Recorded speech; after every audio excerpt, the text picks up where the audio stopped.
Peace and love, District 14 Toastmasters, members, and leaders. As I come to the close of this Toastmasters year, I have one question for you. How are you feeling about your accomplishments? Think about it for a moment. And if you're one of those people like me that gets excited about that, it's probably easy for you to take a moment and just write in the comments section just below this video your feelings about why you feel accomplished. Maybe you're feeling accomplished because you received your DTM at the Rooted and Resilient conference this year. Certainly an accomplishment that should be celebrated. Or maybe you were one of those individuals who decided at the club level that you would jump in and be a part of a speech competition. And that competition took you from the club level to the area to the division, and you might have even rocked the District 14 conference stage. Definitely an accomplishment to be celebrated.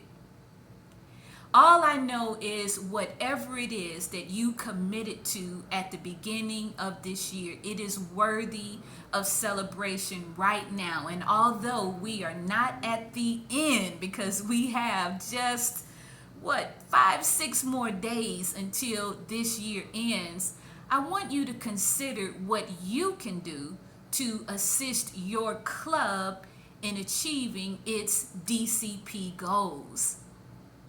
If you're one of those people who said yes to the Where Leaders Are Made challenge that we placed at the beginning of last year, and you accomplished 1 level completion by December, you're very likely celebrating being a triple crowner or even a super achiever. All still great accomplishments, but it feels wonderful when your club achieves the goal of being distinguished, select distinguished, or president's distinguished. That's a team effort. It takes everyone working together to make that happen. So I hope that you are one of those individuals who has already reached that goal. We have 40 clubs who have already reached the goal of distinguished or higher.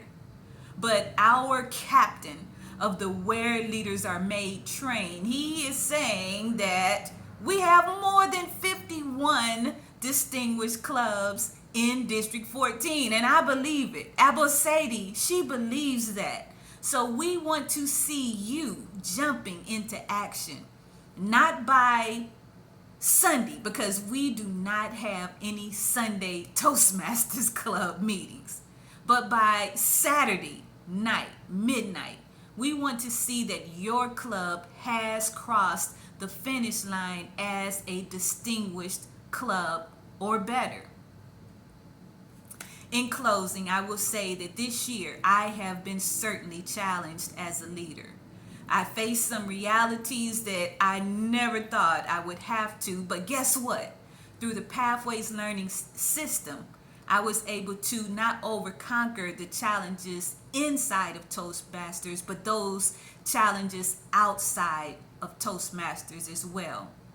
This year, I was charged as your program quality director to make sure that all clubs were engaged in the Pathways Learning System and to assure that the Toastmasters International Training Program was handled in a way that was filled with integrity, because 100 years of bringing together programs for us as members is definitely worth keeping those training programs intact. But I was also charged to work with the leaders of District 14 to assure that we had engaging, fun, and exciting events that were not only educational, but they were beneficial to our growth as leaders. I hope I did that for you. So as we close out, we don't have just 40 distinguished clubs. We have more than 51. And so I want you guys, if you already crossed the finish line, to start that drum roll, get it going, get it going, get it going, because we are celebrating those who are still on their way across the finish line. We're here for you. Just know that you're not in it alone. I mean, over 10 clubs only have one member or one goal to accomplish in order to reach that distinction. So let's work on it together. And as I close, just thank you so much for giving me the opportunity to be the best version of myself in service to you during this 2023-2024 Toastmasters year.